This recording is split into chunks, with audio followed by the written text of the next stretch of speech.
স্বভাব নিয়ত কর্ম হল স্বধর্ম। কালের গতিতে স্বভাবের অভিব্যক্তি ও পরিণতি হয়। কালের গতিতে মানুষের যে সাধারণ স্বভাব গঠিত হয় সেই স্বভাব নিয়ত ধর্ম যুগধর্ম। জাতির কর্ম গতিতে যে জাতীয় স্বভাব গঠিত হয় সেই স্বভাব নিয়ত কর্ম জাতির ধর্ম। ব্যক্তির কর্ম গতিতে যে স্বভাব গঠিত হয় সেই স্বভাব নিয়ত কর্ম ব্যক্তির ধর্ম। এই নানা ধর্ম সনাতন ধর্মের সাধারণ আদর্শ দ্বারা পরস্পর সংযুক্ত ও শৃঙ্খলিত হয়। এই ধর্মই স্বধর্ম। শ্রী অরবিন্দ। অর্জুন কহিলেন, হে কৃষ্ণ, লোকে কাহা দ্বারা প্রযুক্ত হইয়া অনিচ্ছা সত্ত্বেও যেন বলপূর্বক নিয়োজিত হইয়া পাপাচার করে।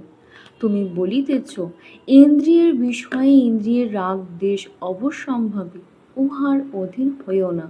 বুঝলাম, ভালো কথা, কিন্তু ইচ্ছা না থাকিলেও কে যেন বলপূর্বক ইন্দ্রিয়ের বশীভূত করায়, মনুষ্যকে স্বধর্মচ্যুত করায়, পাপে প্রবৃত্ত করায়।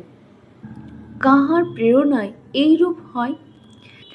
শ্রী ভগবান বলিলেন, ইহা কাম, ইহাই ক্রোধ, ইহা রজগুণ উৎপন্ন, ইহা দুষ্পূরণীয় এবং অতিশয় উগ্র।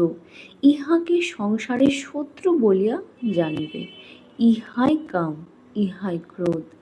কাম অর্থ কামনা, বিষয় বাসনা। কাম প্রতিহত হইলে ক্রোধে পরিণত হয়। সুতরাং কাম ও ক্রোধ একই। এই হেতু উভয়েই নামোল্লেখ করিয়াও এক বচন ব্যবহৃত হইয়াছে। মহাশন, যে অধিক আহার করে, কামনা দুষ্পূরণীয়, উহায় কিছুতেই তৃপ্তি নাই, এই জন্য মহাশন। মহাপাপ, মহাপাপ হই এই সংসারে বা মোক্ষপথে। কাম, কাম শব্দে রিপু বিশেষকেও বুঝায়, কিন্তু এ স্থলে সেরূপ সংকীর্ণ অর্থে ইহা ব্যবহৃত হয় নাই। শাস্ত্রকারগণ আত্ম উন্নতি প্রধান অন্তরায়গুলির নাম দিয়াছেন ষড়রিপু। 1. কাম, 2. ক্রোধ, 3. লোভ, 4. মোহ, 5. মদ, 6. মাৎসর্য। অর্থাৎ কাম, ক্রোধ, লোভ, মোহ, মদ, মাৎসর্য।